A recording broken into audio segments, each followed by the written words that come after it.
Olá, Clube do Livro! Esta live é a continuação dos estudos do capítulo 11. Então, se você ainda não assistiu a live anterior, assista a live anterior onde a gente fala da primeira parte do capítulo 11, que traz o conto das deusas sujas. E nessa primeira parte a gente aborda bem, eu e a Flávia, né? Principalmente a Flávia trazendo pra gente uma visão mais ampla e bem integrativa sobre a sexualidade, que é o tema base desse capítulo. E agora a gente vai dar continuidade nesse estudo, porque esse capítulo 11 traz pra gente 3 contos, né?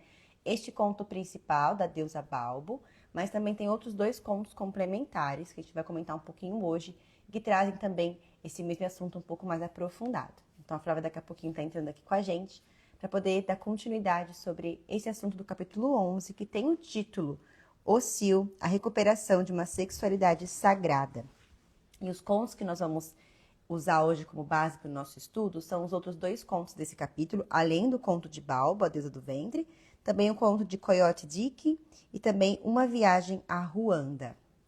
E se você ainda não escutou a leitura do capítulo 11 do livro Mulheres Correm com os Lobos, é só você escutar no meu podcast Yoga com Carolina, ou encontrar o link aqui do audiobook completo, né? Até o capítulo 11 que nós já escutamos, está disponível aqui no link do meu Instagram.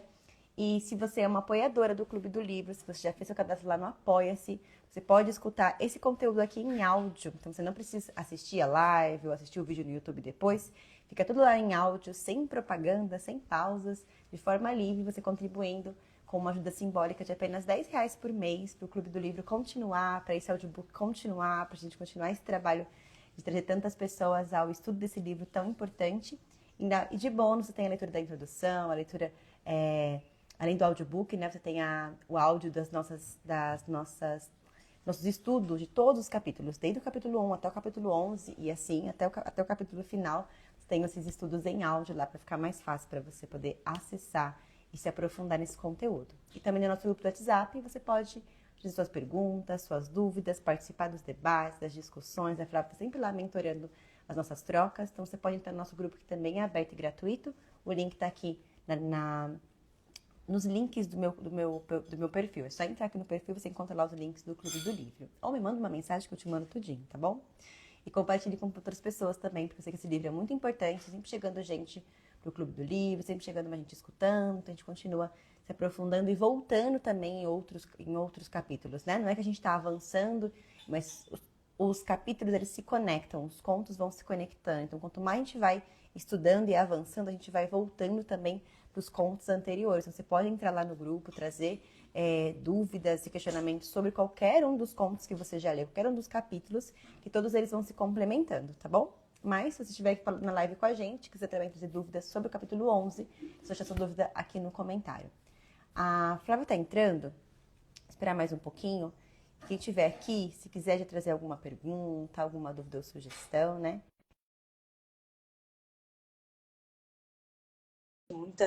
Muitas perguntas que talvez ainda não foram feitas. A Flávia está entrando agora e a gente vai dar continuidade nos estudos do capítulo 11. Olá, Flávia. Olá, tudo bom, Carol? Tudo bom e você? Deixa eu ajustar aqui, que tá na altura do atendimento, mas no Instagram é diferente. E aí, vamos falar um pouquinho mais sobre a sexualidade? Pois é, né? Nosso último encontro, nossa primeira parte do capítulo 11 foi bem profunda, bem intensa, trouxe, né, muitos questionamentos, pelo menos para mim, ele estava tentando entender muita coisa, foi bem legal, né? Quem não escutou, a gente aqui, pessoal, escutem para poder fazer esse link, né? Quanto que esse ponto vem assim, mexe com a gente de muitas maneiras. E essa visão da sexualidade mais ampla, né? E aí, eu achei bem pertinente, talvez, né? E logo depois desse conto, né? Conto que traz mitologia, né? Uma deusa do vento, tudo isso, ela vem para uma história, que eu não sei se a gente poderia chamar, né? Uma história popular, assim, quase que uma piada. Que ela traz no conto do Coyote Dick. Que é, né? Esses 2 últimos contos, na verdade, um é quase que um relato, né, pessoal, da Clarissa. E o primeiro, que é o do Coyote Dick, é sobre eu diria que seria uma piada, assim, que você encontraria numa mesa de bar, né? Os tios contando entre eles. O sagrado e o profano, sempre lado a lado, né? Porque quem foi que fez essa separação? Por quê? E isso responde lá no último conto, né? Como que chama? Uma viagem a Ruanda. É bem isso, o sagrado e o profano, né? Quem dividiu, quem escolheu o que deve ser coberto, o que deve ser mostrado, o que é certo estar, né, à vista do outro, o que deveria estar longe da vista do outro. E então achei bem pertinente assim esse conto no meio assim, parece que ele tá encaixado ali de uma maneira esquisita, mas é para e ao mesmo tempo traz pra gente essa conexão nesse lugar que ela fala muito do riso, né? Ela fala o riso sexual. Eu acho que eu nunca tinha pensado em quantas gargalhadas que a gente dá, aquele é um riso diferente quando a gente parece que eu falei, tá, a gente brinca com esse sagrado e profano e desperta na gente um certo humor, uma certa emoção diferente de uma risada por qualquer outro motivo, talvez. A gente sabe quando, a gente sente, né, quando o riso é sobre uma coisa que é quase que proibido, mas que chega lá, né? E eu gosto quando ela traz esse conto do Coyote Dick, que ela vai, né, contando que esse casal contou para ela, né? Esse moço, esse homem, depois essa mulher complementou o conto. E quando a mulher vai contar a moral da história, ela fala assim, né? E ela, vou usar as minhas palavras, né? E como se Baldo tivesse se apossado dela para poder falar as duas últimas frases, que seria a moral da história do conto do Coyote Dick. E é isso mesmo, né? Quantas vezes a gente vai falar uma coisa, assim, a gente vai trazer um assunto, às vezes jogar uma piada, alguma coisa, fazer uma brincadeira com uma coisa. E é como se Balbo mesmo vem, né, encarna na gente e consegue falar aquilo, e traz esse riso, e surpreende, né? É muito. Acho que toda mulher já identificou na vida algum momento assim. E é muito. É quando a gente tá rindo, quando a gente tá soltando o riso que vem lá de dentro, a gente se desarma, a gente tá inteiro ali naquele momento, naquele presente. E tem uma passagem na segunda parte, né, da gravação, mas nesse capítulo em especial, que vai associar o riso, né, com a sexualidade, mostrando que os dois, na verdade, vão ser um, como se fosse uma abertura de libertação do que está mais na nossa essência, do que está lá mais no nosso profundo. Mas vamos só para a gente não perder o hábito aí e a ordem das coisas, vamos relembrar, né, dessa piadinha. Verdade. E, e Sempre vamos presumo entrar. que todo mundo escutou, leu, né? Já vem assim naquela, né? Já se prepara para essa aula que a gente tem com você. Mas eu sei que às vezes alguém leu lá em algum momento, né? E não tá tão claro, tão fresco o que é o conto. Mas bem resumido, né? Clarissa fala que ela nessas buscas, nessas viagens que ela fazia buscando histórias e contos, né? Ela chegou nesse estacionamento de trailers e encontrou, não vou lembrar o nome desse homem, né? Que ela pergunta para eles, né? Um casal que estava ali. Head Old, uma coisa assim. Tem um nome engraçado, né? Algo assim, né? Verdade. E aí ele fala, vou contar a história do Coyote Dick para ela então. Minha esposa, pelo amor de Deus, não conta essa história. Ele fala, eu vou contar sim. E aí ele fala que existia esse homem, o Coyote Dick, né? Que ele foi descansar e aí o seu pênis, né, o seu órgão genital, saiu do corpo dele e foi dar uma volta sozinho, né? E nessa você ainda fala assim, né? Ele não caminhava, ele saltava porque tinha uma perna só. E nisso dele fazer uma caminhada sozinho, dar um passeio sozinho, ele se encontrou num arbusto de ortigas. E aí ele começou, né, a ficar todo preso, enrolado, se pinicando, se coçando. Ele começou a gritar. E aí o dono do órgão genital, que era o Coyote Dick, acordou. E ainda fala assim, né? Quando ele foi dar partida no coração, ele fala, acelerar o coração, dar partida no coração com a manivela. E quando ele colocou a mão na manivela, cadê a manivela? Então vê como é bem cômico, assim, né, que ele vai contando. E aí ele sai atrás do seu órgão genital e encontra lá no meio das ortigas, pega ele e coloca de Todo volta, piricano, né, das todo se urtigas. picando com as ortigas e fala, pronto, tá de volta. E aí,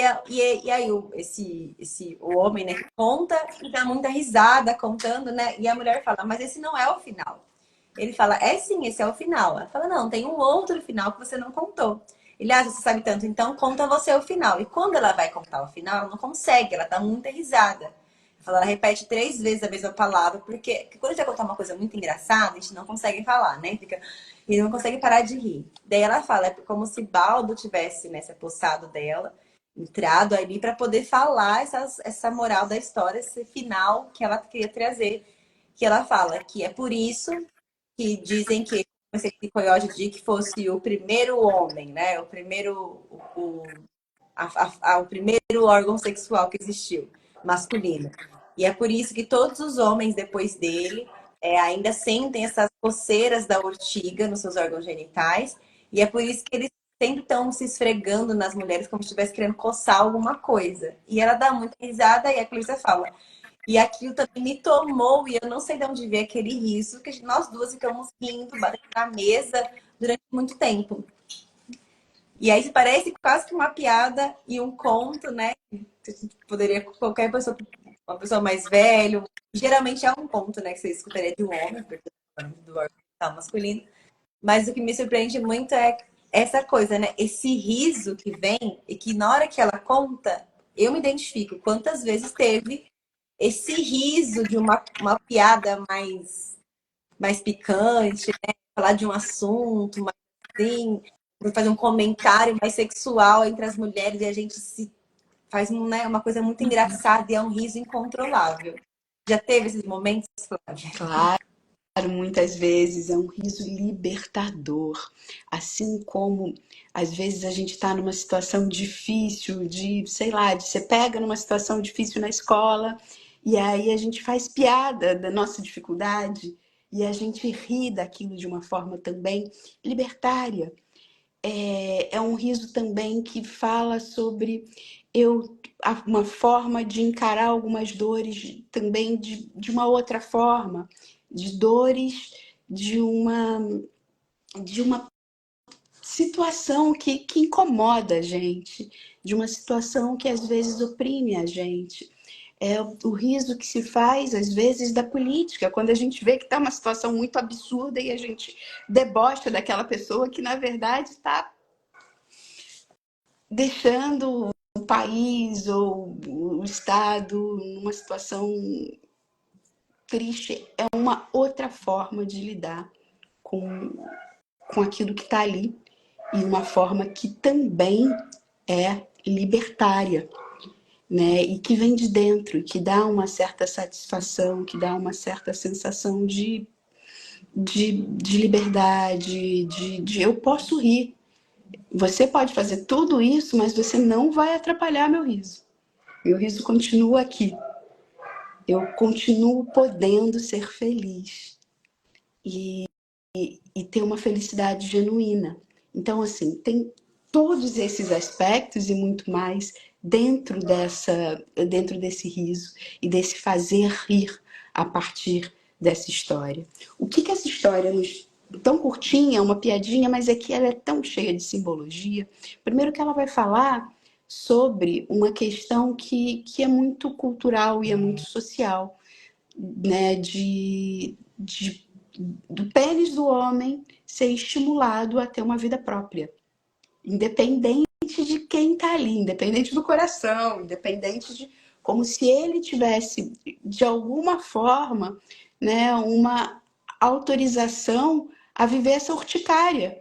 E o que é essa urticária? É ele se liberar do corpo dele e sair. Me lembra o canguru perneta quando eu li esse texto, eu lembrei de Cacantibes aí, fazendo uma referência.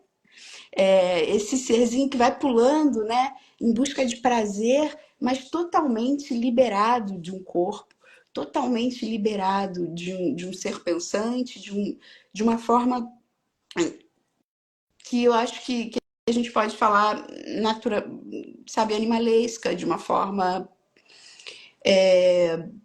sem controle, e aí ele ganha essa urticária.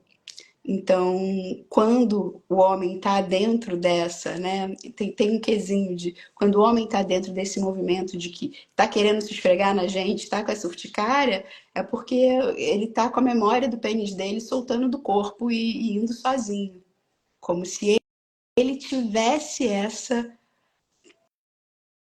essa possibilidade, essa autorização, e isso historicamente foi constituído, né? Quantas vezes a gente não escuta, às vezes, e se você pegar então na história, às vezes justificativa para crimes bárbaros, como, ai, mas ela provocou, e aí o pênis, tadinho, não tinha como se segurar, né?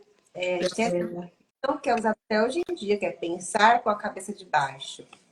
É como se eles fossem mesmo dois seres, né? Que fala, tem uma autonomia, tem uma cabeça ali, né? Pensa, que toma decisões, que tem ações que são diferentes do que você realmente acha que pode ser feito ou quer ser feito, né? E a justificativa, né?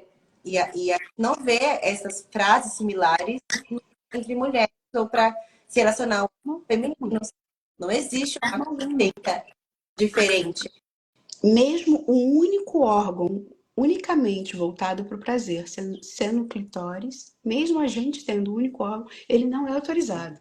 Ele não é autorizado a nada. Nem a estar nos livros de anatomia. Ele entrou muito recentemente. Né? Ele não era nem estudado. A gente tem de 2005 para cá. 2005, vou repetir. Para cá ele começou a entrar nos livros e começou a ser estudado em anatomia, coisa de 20 anos. E existe essa ideia de que o pênis ele pode circular sozinho. Isso desenvolveu toda uma cultura, né, que a gente mencionou um pouquinho de leve na live passada, que é uma cultura falocêntrica, que até hoje aprisiona sexualmente homens, mulheres, e quando eu falo homens, eu estou falando de homens homoafetivos ou não, gays ou não. Quando eu estou falando de uma cultura que muito direcionada para o falo, como se a sexualidade tivesse a serviço desse falo, que vive sozinho, que está desconectado de um corpo, que tem vida própria. E isso faz com que todos percam sua potência sexual. Porque o prazer, o orgasmo, ele não vem só do contato do falo, ele não vem só do falo, ele pode ser vivenciado por homens pelo corpo inteiro, de formas completamente distintas. Nem todo homem, ele vai ter né? Existem algumas formas, alguns tipos de comportamentos diferentes, alguns padrões diferentes para a gente trabalhar e para a gente comunicar a nossa sexualidade. E os filmes pornográficos, eles vão atuar muito dentro de um padrão direto para genital. E não são todas as pessoas que se estimulam para esse tipo de padrão. E aí elas entram com uma ideia, né, performática, de que o falo é o centro de toda a sexualidade e que o importante é o servir ao falo, de que ele tem que se manter ereto e que tem que ficar ereto assim, né, no piscar de olhos, e que todo o sexo está a serviço deles. Então eu estou falando de não só da mulher ter a sua sexualidade reprimida e não considerada, não só do sexo deixar de ser algo de presença, de diálogo, de contato entre as partes, né? E existe, é preciso ter a pessoa boa de cama. Não é aquela pessoa que sabe uma performance perfeita, não é Daiane dos Santos que fiz aqui, a minha coreografia de solo é essa. Não, não é assim que funciona. É a pessoa que sabe dialogar, é a pessoa que sabe perceber o que o parceiro quer, o que o parceiro precisa, e o que ele quer e o que ele precisa, e dialogar entre seus parceiros. E entre si mesmo, consigo mesmo, também é preciso, quando a gente está em contato com a nossa sexualidade de forma autônoma, independente, é preciso também entender e dialogar o que seu corpo precisa, né? E a gente vê aí alguns movimentos culturalmente muito ruins para o masculino, né, de masturbação compulsória e que às vezes está só direcionada no genital e que acaba sendo utilizada como descarga para a ansiedade, mas acaba gerando mais ansiedade também, porque você fica viciada naquela dopamina ali imediata, e acaba tendo menos contato com si mesmo. Então, aquele momento de prazer individual, ao invés de ser algo que explore a potencialidade e que aumente a capacidade daquele indivíduo de explorar e de entrar em contato com a sua sexualidade, acaba virando um movimento mecânico, condicionado de mais distanciamento de si do que qualquer outra coisa, e que também é algo que não se fala, que não se conversa, porque, enfim, existe todo um tabu também em cima disso. E para a mulher, isso também, né? A gente falou na live passada sobre descobrir sua genital, sobre perceber sua genital, sobre explorar. É impressionante o número de mulheres que não conhecem seu órgão genital. É impressionante o número de mulheres que não sabem como se dar prazer, que também se condicionaram na forma de lhe dar prazer. Porque quando toda uma cultura, né, sexual, todo um aprendizado vem do contato com essa indústria pornográfica, que é falocêntrica e que mostra, né, que é toda voltada para esse pênis urticária, eu tô desviando totalmente o conhecimento de mim, daquilo que eu preciso e daquilo que é de fato importante para a gente explorar a nossa sexualidade de uma forma autêntica. E a sexualidade, ela fala brilhantemente isso numa passagem muito rápida no capítulo, eu até anotei aqui. Ela fala que a sexualidade, assim como o riso, é a expressão genuína, né, de prazer, e é algo que muda a gente muito instantaneamente, muito profundamente, porque ele vai transformar a nossa autenticidade. Ela precisa, e por isso, ela precisa ser vivida, assim como o riso, sem a menor intenção.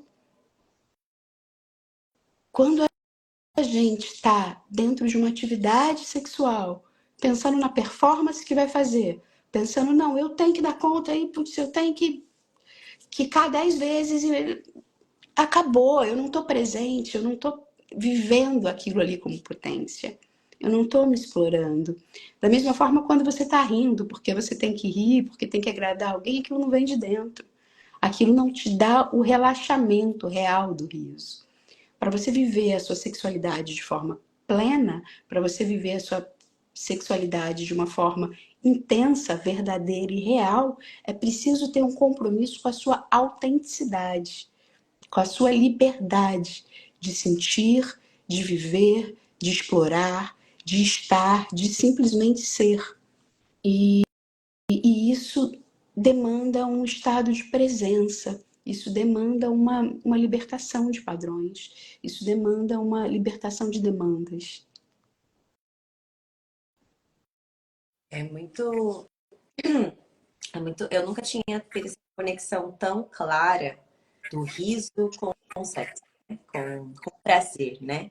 Vamos usar o quanto que vem da mesmo lugar, né? Essa energia que de repente te faz rir, é incontrolável e você ficou, sabe, eu não consigo parar de rir. E, como você disse, não é que a gente fala, ah, eu quero rir agora, me faça rir, né? Não é que eu chego pra você e falo, oi, eu te amo, me faça. É. Me tratam assim, né? Oi, eu te amo, me faça sentir algo, me faça sentir prazer, me faça ter um orgasmo. E é muito, né, essa coisa do outro fazer algo por alguém, né? Como a gente já falou disso no outro encontro, sobre estar a serviço de algo, né? E quando a gente pensa nesse ser que está ali na relação, quando existe esse sexual, que é o pênis, e ele tem uma vida própria, então estamos todos a serviço dele. Porque ele sabe exatamente o que ele quer e ele só vai fazer o que ele quer. Né? Ele vai só pensar no próprio desejo. Então é isso. Então eu fico. Só que é quase que também, talvez, uma ilusão, né? Que esse desejo desse ser é o mesmo dos outros que estão envolvidos, né? Como se o pênis que curte urticária, o que ele busca e o que ele quer, é também o que a pessoa que tem o pênis busca e quer. Né? Não é. O pênis está por urticária. Ele não está também no seu estado absoluto, né? É, não é um pênis gozando de sua potencialidade, sendo feliz, estando pleno. Não, ele está com urticária. E isso, quando a gente está falando sobre quando a gente está falando sobre os status, sobre o comprometimento, sobre a performance sexual, né, isso está muito atrelado a uma crença, né, infelizmente impregnada na nossa sociedade, né, que vem de uma ideia de competitividade, de que o bom desempenho sexual tem a ver com a quantidade de parceiros, tem a ver com a quantidade de vezes que você está na cama, com a quantidade de sexo, e como se isso tivesse que, de alguma forma, ditar o comportamento, seja de homens, seja de mulheres, e como se isso fosse status. E quando a gente está falando sobre a sexualidade como parâmetro de saúde, quando a gente está falando sobre a sexualidade como parâmetro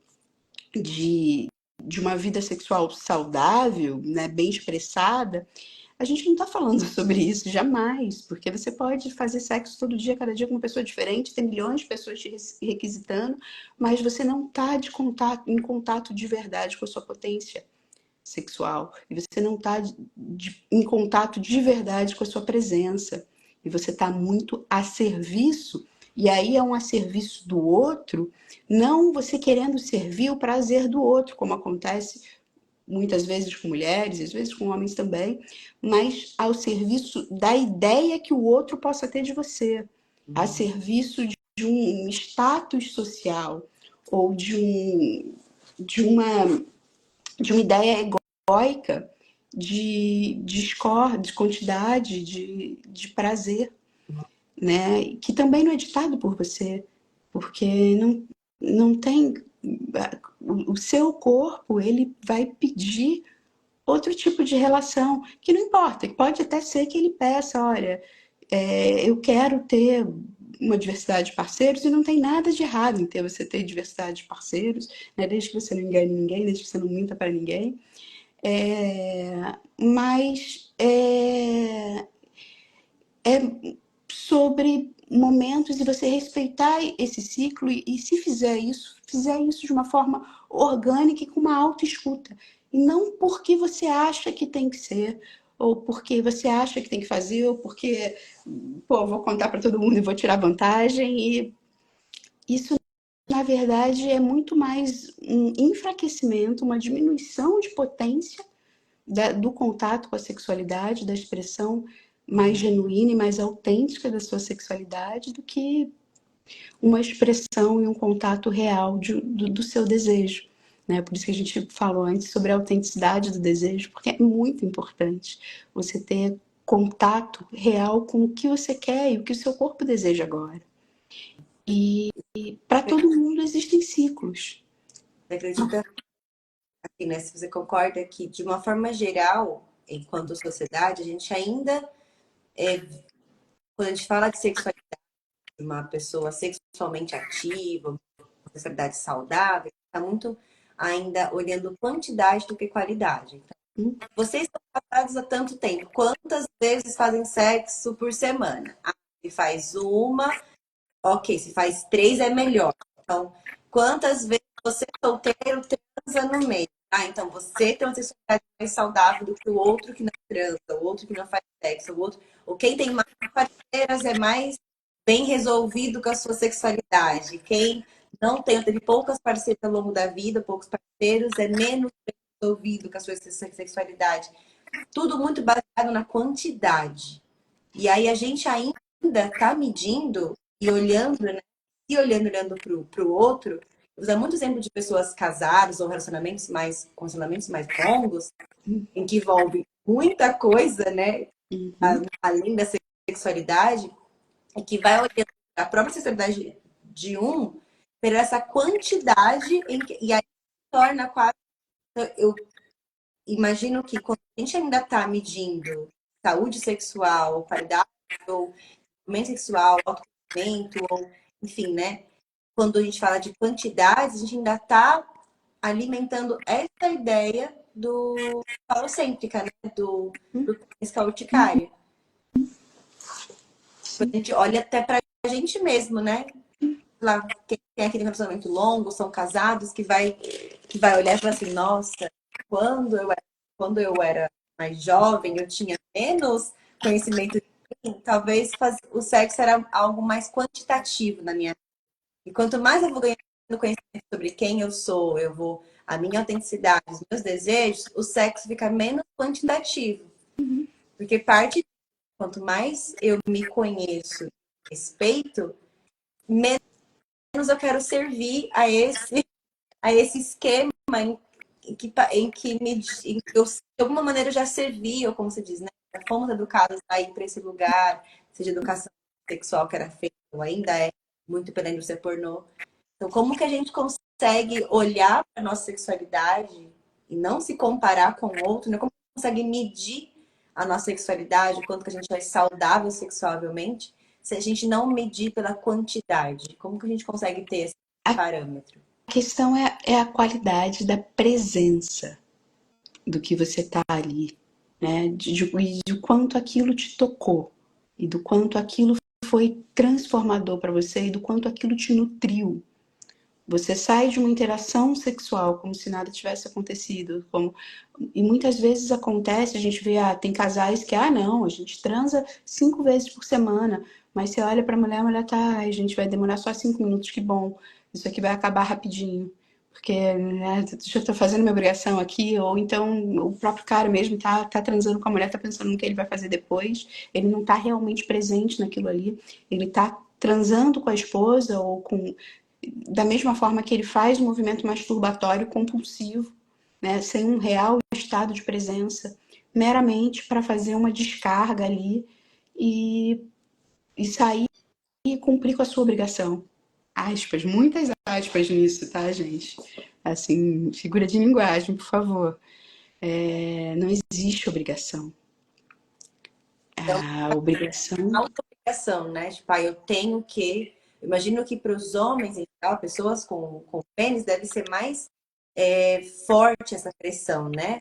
Eu tenho que é isso, é tão mecânico e é tão desconexo com quem eu, com o meu pensamento, o meu estado de presença, que é meio que isso, eu tô fazendo isso aqui, é como se eu estivesse comendo assistindo televisão, sabe?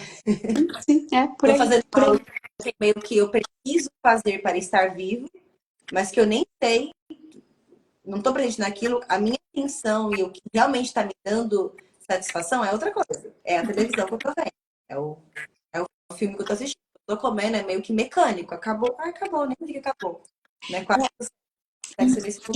Isso é um contexto, isso está num contexto muito mais da heteronormatividade, mas isso se repete em várias dinâmicas de relacionamento. Se repete em relacionamentos homoafetivos, seja com homens, seja com mulheres, aonde um assume essa postura de mais demandante ou de quem cobra pela obrigação, pela frequência e de que está nisso. Isso pode ser às vezes até por mulheres também que durante uma fase da vida ou durante algum momento ou que assumem também essa autocobrança. Não, eu peguei 5.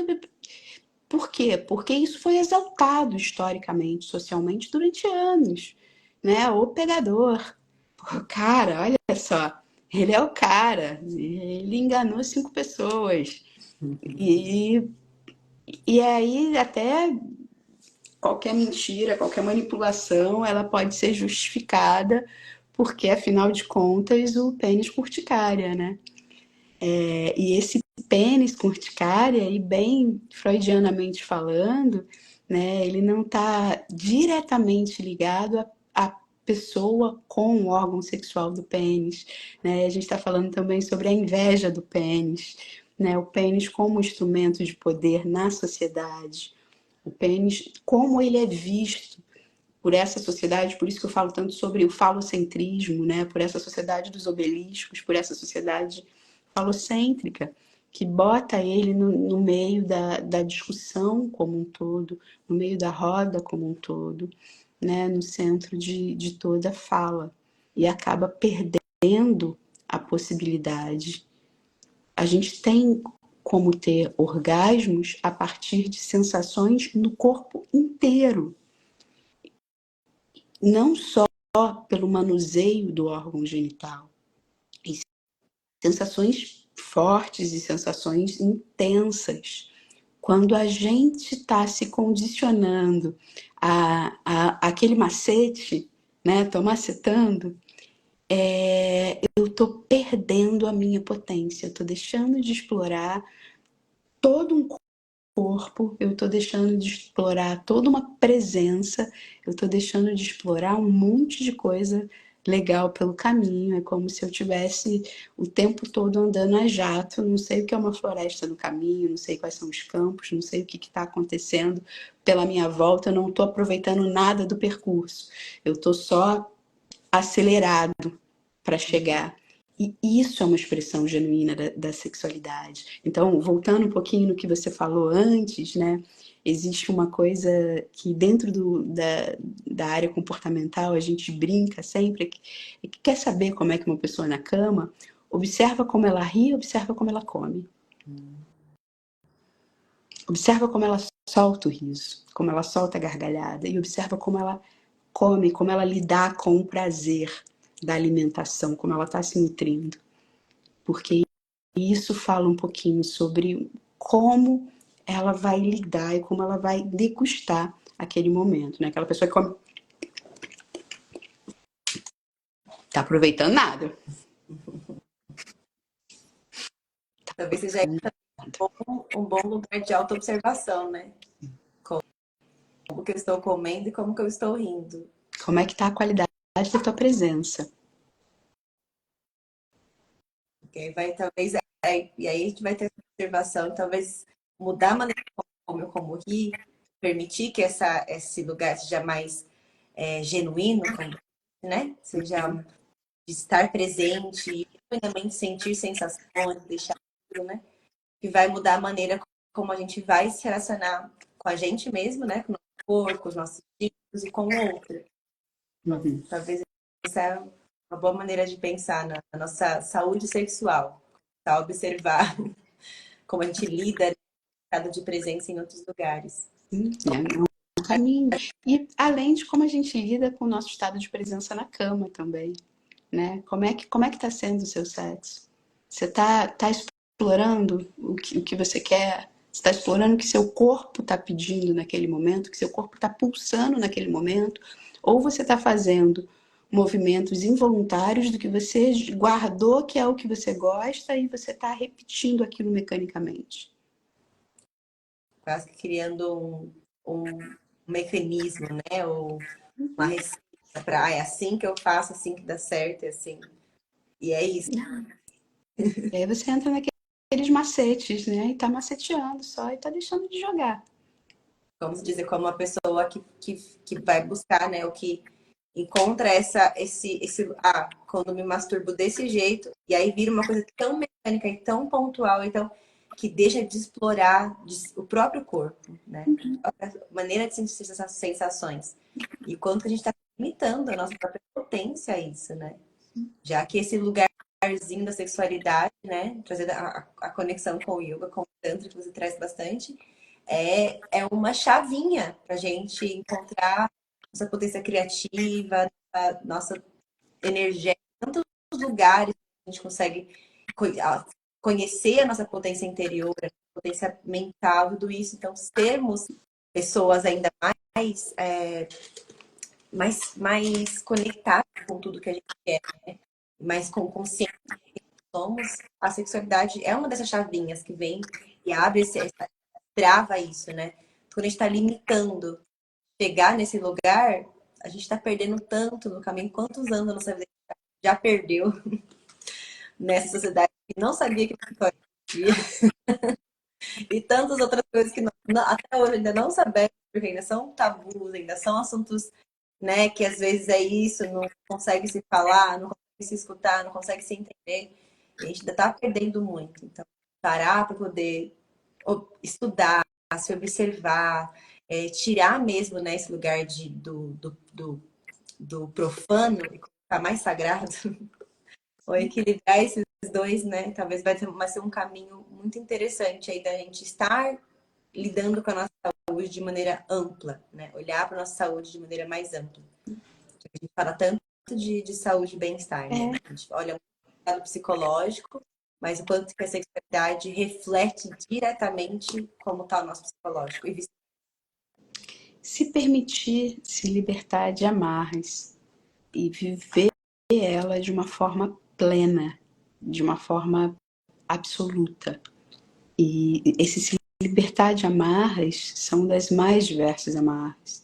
Desde as amarras que dizem que você não pode se tocar, que você não deve se tocar, que você não deve olhar para sua vergonha. Vergonha, você já ouviu falar a expressão vergonha se referenciando à vulva? Por que vergonha? Né? Isso é uma coisa muito comum. Até hoje, em alguns meios, a gente ainda escuta tanto suas vergonhas. Minha vergonha, que é o que a gente vai falar um pouco sobre o próximo, próximo conto. o próximo conto é que é isso. Eu acho que eu gostaria de começar com esse questionamento. Quais partes do nosso corpo a gente deveria deixar à vista do outro e quais deveríamos tampar? O que pode causar desconforto no outro? O que o outro não quer ver da gente? E o que o outro pode ver ou não pode ver, ou quer ver ou não quer ver, né? Isso talvez a resposta mude muito de pessoa para pessoa, né? Então imagine cultura para cultura, cidade para sociedade, né? O que deve ser coberto deve ser exposto. Vou até fazer uma conexão que eu vim da Índia recentemente e lá na Índia as mulheres não mostram os ombros e os joelhos. Sempre que você vai entrar num templo, onde tem mais tradicionais, tem que cobrir os ombros e os joelhos. Porém, a barriga é algo que as mulheres mais velhas sempre mostram. As meninas mais novas já com roupas um pouco mais, vamos dizer assim, mais modernas, e elas cobrem. As mulheres mais velhas, com os trajes mais tradicionais, que são os saris, a barriga está sempre à mostra. E elas não usam roupa íntima em cima, né? Não tem sutiã, essas coisas. Então, às vezes, você vê até parte do seio saindo pelo top, assim, elas estão com aquele pano enrolado, mas boa parte da barriga e às vezes parte do seio está à mostra. E isso são mulheres mais velhas mesmo, assim, né? Quanto mais anciã, assim, mulher, mais tradicional é a roupa que ela usa. E aí, pensando nessa conexão, né? A gente fala, nossa, hoje em dia, então, pra gente é um pouco chocante pensar que mulheres bem mais velhas vão estar com a barriga de fora, com os ombros e os joelhos cobertos. E que aqui seria o contrário, né? A Que gente vai absurdo. abrir certas partes do corpo e mostrar outras, né? Então a gente fala assim, né? A gente falava assim, né? Quando você quer seduzir alguém lá na para conseguir um desconto, você faz, e agora? Quanto que fica na cozinha? Você vê com esse joelhinho de fora provocando, né? Ela brincando entre as mulheres, né? Tipo, olha, cuidado, né? Não vai lá sozinha com esse joelhinho de fora, não, né? E depois vão ficar todo mundo te olhando. Brincando da cultura mesmo do assédio, né? E vai ser o que é o assédio, né? De diferentes formas. O que o outro tá olhando no seu corpo, que você imagina que tá sendo, que é um estímulo para o outro. Pensando nisso, a gente tem esse conto da viagem de Ruanda, que a Clarice traz uma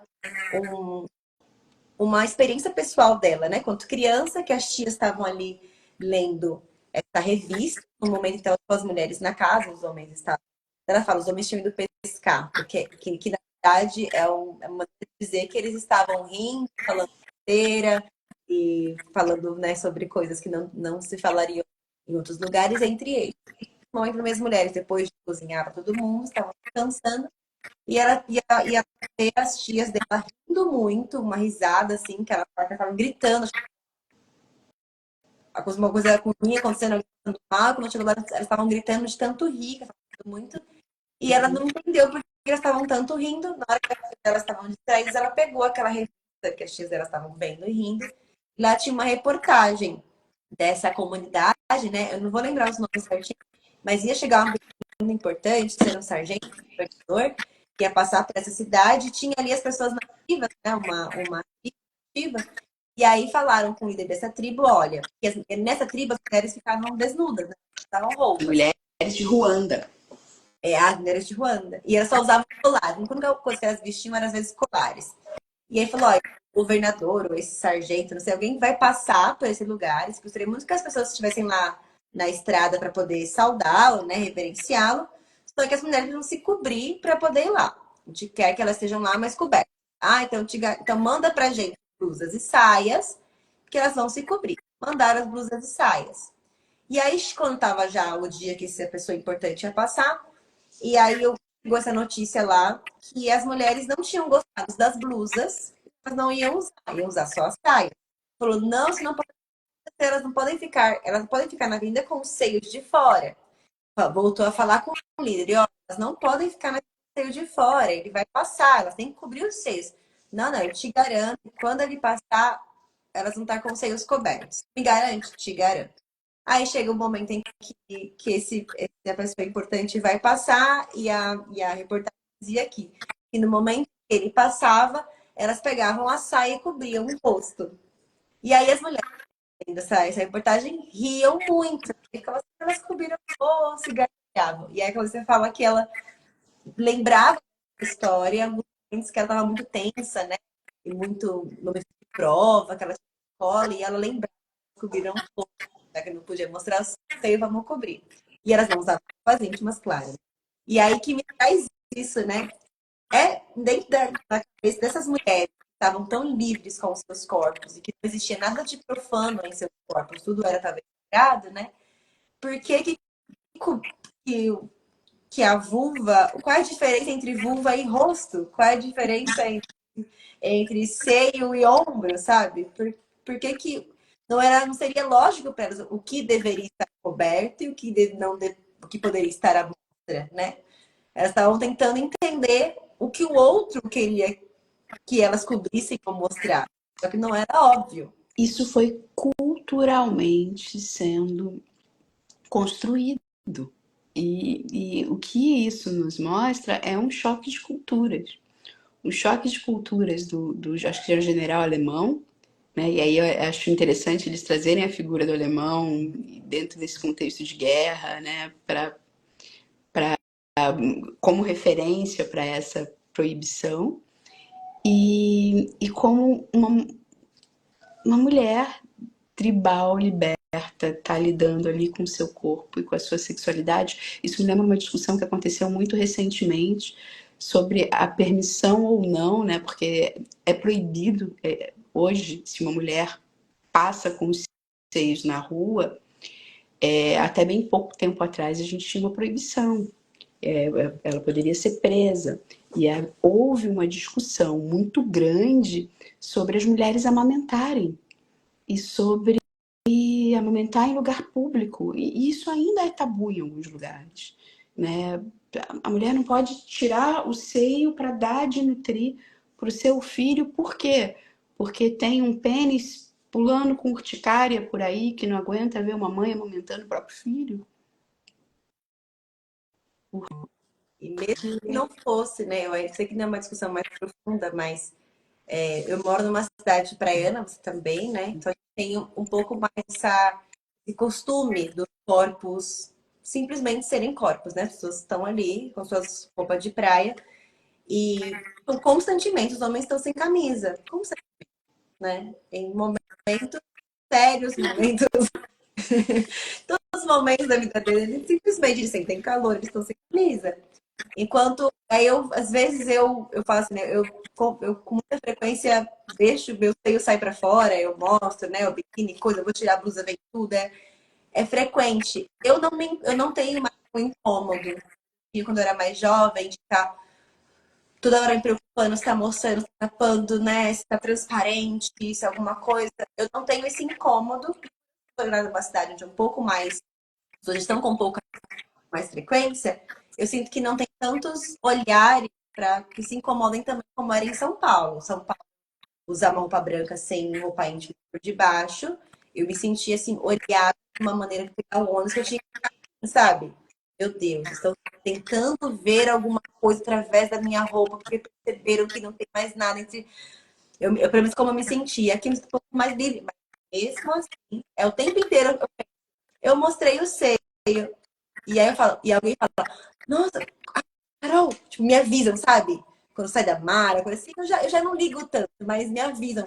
Ai, mostrou, eu falo, é, e tampo assim. E eu olho ao meu redor e tem vários homens com mamilos ao e muitos desses homens têm seios maiores que o meu. Então, não é sobre ser um seio grande ou pequeno, é sobre ser um mamilo feminino. Que é igual. Então, constantemente eu penso, nossa, quantos anos será que eu vou estar viva ainda? O mamilo feminino realmente será liberto, assim como o mamilo masculino sempre foi? Porque se para amamentar ainda é um tabu, né? Isso. Eu Então, recentemente estive na praia aqui bem perto de casa, e aí eu achei bem curioso, porque era um casal hétero, era um homem e uma mulher. Eles estavam rindo, o cara estava apontando para uma mulher que tinha acabado de tomar um caixote, e aí o biquíni dela abaixou, né, e ficou mostrando ali o iniciozinho do bumbum. E aí ele estava apontando para a mulher e rindo, mas ele estava fazendo isso com a bermuda dele no meio das nádegas, no meio das nádegas. E aí, enquanto ele fazia isso, eu não me aguentei, eu fui lá e falei, oi amigo, mas ajeita a tua bermuda, porque acho que a sua também tá aparecendo. E aí ele ficou um pouco desconcertado, mas assim, se tá incomodado com dela, imagino que você também se incomode com a sua, né? e é De... para tudo, né? Tudo. Pelo corpo, que na mulher é uma coisa, enquanto o homem tem pelo saindo da orelha, assim, não é nenhum problema cômodo para tudo. Isso é misoginia. E talvez fosse interessante, Carol, eu tô olhando aqui na quantidade de coisa que eu tinha separado pra gente falar hoje, mas talvez fosse interessante a gente agendar mais um encontro para a gente falar especificamente sobre isso, porque acho que ficaram algumas coisas da última reunião, da última live e dessa, quando a gente, que acho que seria muito importante abordar sobre o feminino em especial e sobre como a gente se encralacra e como a gente também introjeta esse ódio ao feminino, né? Como essa cultura falocêntrica é opressora pro feminino de uma forma geral. Porque a gente, quando a gente está falando sobre tudo isso, a gente está falando de misoginia. Por que, que o homem pode, para ele não é? Não é engraçado, né? Se é engraçado, vai ser engraçado para todo mundo. Mas pra mulher, ó, que ridículo, ela não consegue e tal.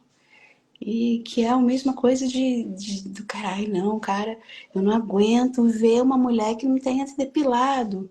Mas você olha pro sujeito assim, é pelo pra tudo, mas qual que é o teu problema com pelo? Né? E como a gente foi introjetando algumas coisas na gente, e a própria mulher, às vezes, introjeta parte desse pensamento, se sentindo envergonhada, se sentindo diminuída, negando parte do próprio corpo e, e diminuindo a sua valorização pessoal. E isso, obviamente, vai repercutir no teu desempenho, na tua capacidade de estar fazendo, de estar numa interação sexual de qualidade.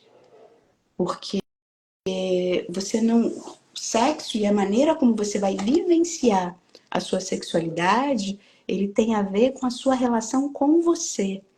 Não é o outro que te dá prazer. Se você não está bem com você mesmo, não tem outro que possa te dar prazer.